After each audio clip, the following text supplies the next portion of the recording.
ഞാന് കീം എഴുതിയില്ല. ആ അപ്പൊ എന്നിട്ട് ഇപ്പൊ എവിടെ ചേരാൻ പോണേ? കേരളത്തില് ഇപ്പൊ ബാംഗ്ലൂര് ബാംഗ്ലൂർ എവിടെ ചേരണേ? HKBK വീട്ടിനടുത്തുള്ള കോളേജാണ്. Wonderful, very good. ഏതാ സബ്ജക്ട് എടുക്കാൻ പോണേ? ഞാന് ബിടെക് IT ആണ് എടുത്തത്. IT ആണോ നല്ലത്? അതാണ് എടുത്തത്. ഞാന് 2 ഇയർ നീറ്റ് UG ആസ്പിറന്റ് ആയിരുന്നു. എന്നിട്ട് വേസ്റ്റ് ചെയ്തു സമയം. എല്ലാരോടും പറയാറുള്ളതാ, പഠിച്ച് കിട്ടാൻ എന്തിനാണ് വേണ്ടാത്ത പണിക്ക് പോണെന്ന് ഞാൻ എല്ലാരോടും ചോദിക്കും. അത് മോള് മാത്രല്ല, എല്ലാരും അങ്ങനെ, കുറേ പേരങ്ങനെ. ഞാന് സാരില്ലേ, പോട്ടെ, കഴിഞ്ഞ സമയം പോട്ടെ. ഇനിയിപ്പോ എന്ത് പഠിക്കുന്ന ആലോചിക്കും. എന്തിനാ IT എടുത്തത്? ആരാ സജസ്റ്റ് ചെയ്ത IT? ഒരു ബ്രദർ സജസ്റ്റ് ചെയ്തതാ. ഓക്കെ. അവിടെ കമ്പ്യൂട്ടർ സയൻസ് ഇല്ലേ? ഉണ്ട്, ബട്ട് നല്ല ഫീസാണ് കമ്പ്യൂട്ടർ സയൻസിന്. ആർക്കും വേണ്ടാത്തതുകൊണ്ടല്ലേ ITക്ക് ഫീസ് കുറവ്? ആണോ അല്ലയോ? ഓക്കെ, നല്ല ഇന്റർനെറ്റ് എടുക്കുക. പറയുമ്പോളൂ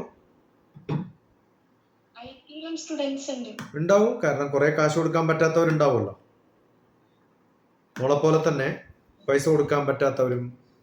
IT മോശമെന്നല്ല ഞാൻ പറഞ്ഞത്. ITയും കമ്പ്യൂട്ടർ സയൻസും നോക്കുമ്പോൾ കമ്പ്യൂട്ടർ സയൻസാണ് കുറച്ച് നല്ലതെന്ന് പറഞ്ഞു. മസാല ദോശയായാലും മസാല ദോശ നല്ലതെന്ന് പറയുന്ന പോലെ. ഓക്കെ, പക്ഷെ നല്ലോണം പഠിക്കുക, കുറേ എക്സ്ട്രാ കോഴ്സ് ചെയ്യുക, അതാണ് ചെയ്യേണ്ടത്. ഇപ്പൊ എന്താ അറിയേണ്ടത് നമുക്ക്? കുറെ പേര് ബിടെക് CS-നേക്കാളും നല്ലത് ഇലക്ട്രോണിക്സ് ആണ് പറയുന്നത്. ഇലക്ട്രോണിക്സ് ആണ് കോർ എഞ്ചിനീയറിംഗ്. ഇലക്ട്രോണിക്സ് ആണ് കോർ എഞ്ചിനീയറിംഗ്. കമ്പ്യൂട്ടർ സയൻസും ITയും ഒന്നും എഞ്ചിനീയറിംഗ് വിഷയമായിട്ട് ഗവൺമെന്റ് ഇതുവരെ അംഗീകരിച്ചിട്ടില്ല. പക്ഷെ ക്വാളിഫിക്കേഷനും ഒക്കെ ഉണ്ട്. ഇന്ത്യൻ എഞ്ചിനീയറിംഗ് സർവീസ് IES എന്ന് പറയുന്നൊരു സംഭവത്തിന് ഇലക്ട്രോണിക്സ് പഠിച്ചാൽ എപ്പം കമ്പ്യൂട്ടർ സയൻസോ IT ഒക്കെ ആർക്കും പഠിക്കാം. പക്ഷെ ITയോ കമ്പ്യൂട്ടർ സയൻസോ പഠിച്ച ഒരാൾക്ക് ഇലക്ട്രോണിക്സിലേക്ക് തിരിച്ചു വരാൻ പറ്റില്ല. കാരണം ഇലക്ട്രോണിക്സ് കുറച്ചും കൂടി ഡീപ്പറായിട്ട് പഠിക്കേണ്ടതാണ്.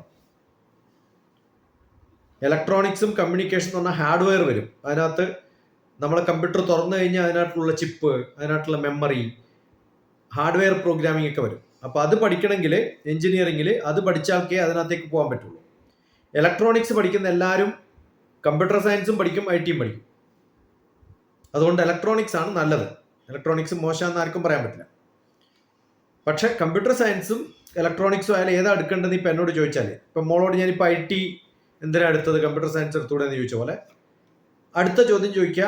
ഇനി കമ്പ്യൂട്ടർ സയൻസ് എടുത്ത ആളോട് ഞാൻ ചോദിക്കുക, എന്തിനാ കമ്പ്യൂട്ടർ സയൻസ് എടുത്ത ഇലക്ട്രോണിക്സ് എടുത്തൂടെ എന്ന് ചോദിക്കും.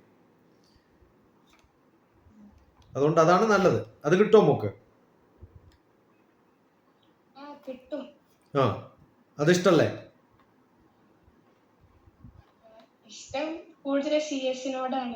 അതെ, കമ്പ്യൂട്ടർ സയൻസ് പഠിക്കുന്നതിനേക്കാളും ഇനിയിപ്പം ITക്കിനേക്കാളും ഭേദം CS ആണ്. CS-നേക്കാളും ഭേദം ഇലക്ട്രോണിക്സ് ആണ്. ഇലക്ട്രോണിക്സ് മിക്കവാർക്കും കിട്ടും. കാരണം എന്ന് വെച്ചാൽ ഇലക്ട്രോണിക്സിൽ കുറേ സീറ്റുകളുണ്ട്. സാധാരണ 3 ബാച്ചൊക്കെ ഉണ്ടാവും. പല കോളേജിലും 3ഉം 4ഉം ബാച്ചൊക്കെ ഉണ്ടാവും. ചില കോളേജിലൊക്കെ ഉണ്ട് ഹൈദരാബാദിൽ 10 ബാച്ചുള്ള കോളേജ്. ഞാൻ ഹൈദരാബാദിലാണ്. പക്ഷെ അവരിന്ന് IT നിർത്തി. മിക്കവാറും സ്ഥലത്ത് IT നിർത്തുക ചെയ്തവർ.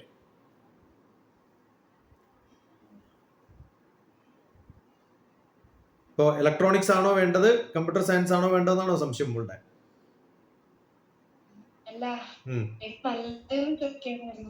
എന്താ മോള്?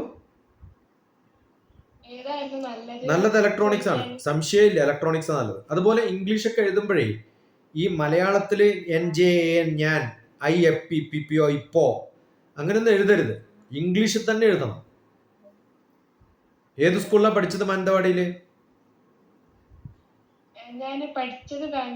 എവിടെ? എന്നിട്ട് അത് കഴിഞ്ഞിട്ടോ? +1 +2 എവിടെ? വയനാട്ടിലാണ്. അപ്പോൾ ഇംഗ്ലീഷ് നല്ലോണം കൈകാര്യം ചെയ്യണ്ടേ?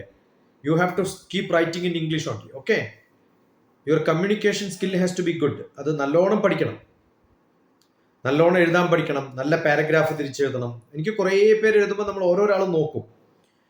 അവരുടെ ഒരു സ്റ്റൈല് മനസ്സിലാവും നമുക്ക് എപ്പോഴും. അതുപോലെ ഇന്റർനെറ്റ് സ്ട്രോങ് ആയിട്ട് നല്ല ലാപ്ടോപ്പ് മേടിച്ച് കുറേ എക്സ്ട്രാ കോഴ്സുകൾ ഇന്നു മുതൽ തുടങ്ങും. എവിടെയാ ബാംഗ്ലൂർ താമസിക്കണമെന്ന് പറഞ്ഞേ? നാഗവാരം. അതെവിടെ സ്ഥലമാവും? ഞാൻ പഠിച്ച സ്ഥലമാണ് ബാംഗ്ലൂർ. ഞാൻ ആദ്യം പഠിപ്പിച്ചത് യൂണിവേഴ്സിറ്റി വിശ്വേശ്വരയ്യ കോളേജ് ഓഫ് എഞ്ചിനീയറിംഗിലാണ് 1986. കണ്ടിട്ടുണ്ടോ? അതെ, അതിന്റെ കീഴിൽ തന്നെയാണ്, VTU തന്നെയാണ്. ഞാൻ മിഞ്ഞാന്ന് VTUവിന്റെ വൈസ് ചാൻസലറായിട്ട് മീറ്റിംഗ് ഉണ്ടായിരുന്നു എനിക്ക്.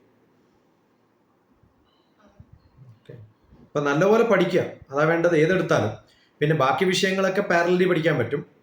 പക്ഷേ ഇലക്ട്രോണിക്സും മെക്കാനിക്കലും സിവിലും ഇലക്ട്രിക്കലൊക്കെ എടുക്കുമ്പോൾ പാരലലി അങ്ങനെ പഠിക്കാൻ പറ്റില്ല. കമ്പ്യൂട്ടർ സയൻസ് ഒക്കെ പാരലലി പഠിക്കാൻ പറ്റും. ഏതാ ഇഷ്ടം? മാത്സ്, ഫിസിക്സ്, കെമിസ്ട്രി ആയാലും? കെമിസ്ട്രിയാണ്. അപ്പം കെമിക്കൽ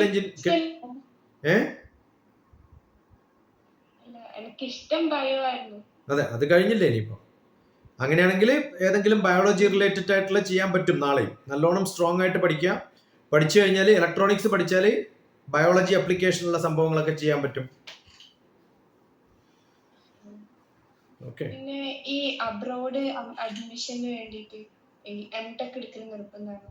എംടെക് അല്ല, ഇപ്പൊ ബിടെക് കഴിഞ്ഞു കഴിഞ്ഞാൽ നമുക്ക് എംടെക്കിന് ഇക്വലന്റ് ആയിട്ട് അവിടെ എംടെക് അല്ല MS എന്നാ പറയാം.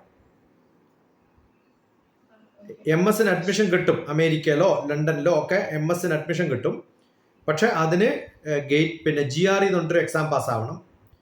ഗേറ്റും GREയും ഒക്കെ എഴുതാം. GRE graduate record exam. അപ്പോൾ അതിന്റെ ബുക്ക് മേടിച്ചിട്ട് ഇപ്പോഴേ പഠിച്ചു തുടങ്ങുക. ആൻഡ് ഇംഗ്ലീഷ് കംപ്രഹെൻഷൻ നല്ലോണം അറിയണം. IELTS എന്ന് പറയുന്ന എക്സാം എഴുതണം. അതൊക്കെ എഴുതി കഴിഞ്ഞാൽ നല്ല സ്കോർ ഉണ്ടെങ്കിൽ കുറേ ഫെലോഷിപ്പോട് കിട്ടും. ഇപ്പം ഞാൻ പറഞ്ഞതുപോലെ മോള് ഇഷ്ടംപോലെ പ്രൈവറ്റ് ആയിട്ട് യൂണിവേഴ്സിറ്റിയുടെ ഫ്രീ ഓപ്പൺ കോഴ്സസ് ഉണ്ടാവും. എഡക്സ്, കോഴ്സറ എന്നൊക്കെ പറഞ്ഞിട്ട്. അത് കണ്ടിന്യൂസ് ആയിട്ട് എഴുതിക്കൊണ്ടേയിരുന്ന് കുറേ കോഴ്സുകൾ ചെയ്യാം. അതുപോലെ എല്ലാ ആഴ്ചയും അപ്ഡേറ്റ് ചെയ്യാൻ എന്തൊക്കെ പഠിച്ചു, അതിൽ കുറച്ചൊക്കെ ഫ്രഷ് ആയിട്ട് എന്തെങ്കിലും വേണമെങ്കിൽ അതിനൊക്കെ ഹെൽപ്പ് എടുക്കുക. അങ്ങനെയൊക്കെ എടുത്തു കഴിഞ്ഞാൽ ബിടെക് കഴിയുമ്പോഴത്തേക്കും കുറേ നോളജ് കൂടും. കോമ്പറ്റേറ്റീവ് എക്സാംസ് ഒക്കെ എഴുതി പാസ്സാവും. നല്ല ജനറൽ നോളജും അവയർനെസ്സും ഇന്റർപേഴ്സണാലിറ്റി റിലേഷൻഷിപ്പ്, ആൾക്കാരുമായിട്ട് സംസാരിക്കാനുള്ള കഴിവ്, ഇതൊക്കെ ഉണ്ട്. അതുകൊണ്ടാണ് മോളിപ്പോൾ എനിക്ക് ഫോൺ ചെയ്തിട്ട് ഇത് ചെയ്യുന്നത്. അപ്പോൾ അതുകൊണ്ട് കുറച്ചും കൂടി കൂട്ടണം. അതിൻ്റെ ഇംഗ്ലീഷ് കോംപ്രഹെൻഷൻ നന്നായിട്ട് അറിയണം. IELTS-ഉം GRE-യും ഒക്കെ പാസ്സായി ബിടെക് പാസ്സായി കഴിഞ്ഞാൽ you get eligibility to apply എബ്രോഡിൽ അപ്ലൈ ചെയ്യാൻ പറ്റും. Then probably you get a good fellowship. നല്ല ഫെലോഷിപ്പ് ഒക്കെ കിട്ടുകയാണെങ്കിൽ നല്ല യൂണിവേഴ്സിറ്റികളിൽ പഠിക്കാം. അല്ലെങ്കിലും കുറച്ച് ഫെലോഷിപ്പ് കുറവാണെങ്കിലും മിതമായ ഫീസിൽ ഏത് രാജ്യത്താണ് ആ സമയത്ത് പോകുന്നത്? 5-6 കൊല്ലം കഴിഞ്ഞിട്ടല്ലേ, 4 കൊല്ലം കഴിയല്ലോ. അപ്പോഴത്തേക്ക് നമുക്ക് ആലോചിക്കാം. ഡോണ്ട് വറി, ഞാനുണ്ട്. ആ സമയത്തൊക്കെ ഞാൻ ജീവിച്ചിരിപ്പുണ്ടാവും, പേടിക്കണ്ട. ഓക്കെ. സോഫ്റ്റ്വെയർ എഞ്ചിനീയേഴ്സിന്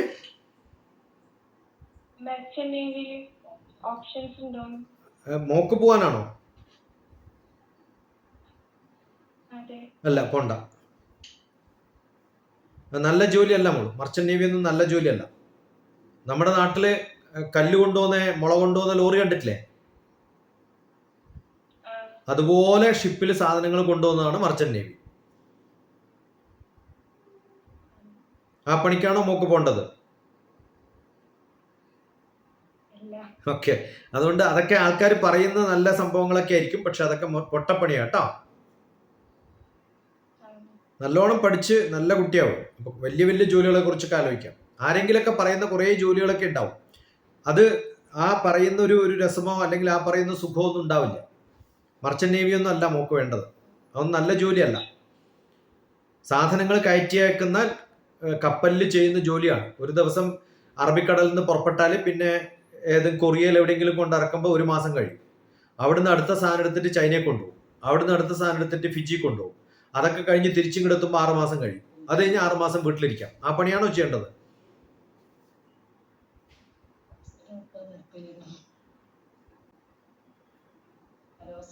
എന്നാ പറയാം. ഞാൻ അവളെ ഉമ്മായിരുന്നു. ഞാൻ കേട്ടു. അത് അവൾക്ക് ഓൾറെഡി അവളെ ഫാദറിന് അവള് ഈ ഹോസ്റ്റലിൽ നിൽക്കുന്നതിനോടൊന്നും വലിയ താല്പര്യം ഇല്ലാത്ത ആളാണ്. കാരണം അവിടെ അവൾക്ക് എന്തെങ്കിലും വലിയ ബുദ്ധിമുട്ട് എന്തെങ്കിലും ഞാൻ എല്ലാവരോടും അങ്ങനെയാ പറയല്. വീട്ടിൽ നിന്ന് ഉമ്മയുടെ അടുത്ത് താമസിച്ച് പോയി വരാൻ പറ്റുന്നിടത്ത് നിൽക്കണം എന്ന് തന്നെയാ ഞാൻ പറയാറ്. പാരലലി കുറെ പഠിക്കണം. പാരലലി കുറെ എഡക്സ് എന്ന് കോഴ്സറ സിലബസ് എടുക്കുക. സിലബസ് എടുത്തിട്ട് ഏതെങ്കിലും എഡക്സ് കോഴ്സറ അത്തരം കോഴ്സുകളിൽ ഫ്രീ ആയിട്ട് ചേരുക. ഒരു 10-40 കോഴ്സെങ്കിലും സർട്ടിഫിക്കറ്റ് പൈസ കൊടുക്കണ്ട, ഫ്രീ ആയിട്ട് ചെയ്യാം. അതൊക്കെ ഫ്രീ ആയിട്ട് ചെയ്യാൻ പോകും. അതെങ്ങനെ? അത് ജോയിൻ ചെയ്യാൻ പറ്റും. ഞാൻ ലിങ്ക് അയച്ചു തരാം നമുക്ക്. എന്നിട്ട് തപ്പി കണ്ടുപിടിക്കാം. ഒന്ന് ചേർന്ന് കഴിഞ്ഞാൽ പിന്നെ പടപടാന്ന് ചേർന്നോളും. പിന്നെ എന്നെ പഠിപ്പിക്കാൻ തുടങ്ങും.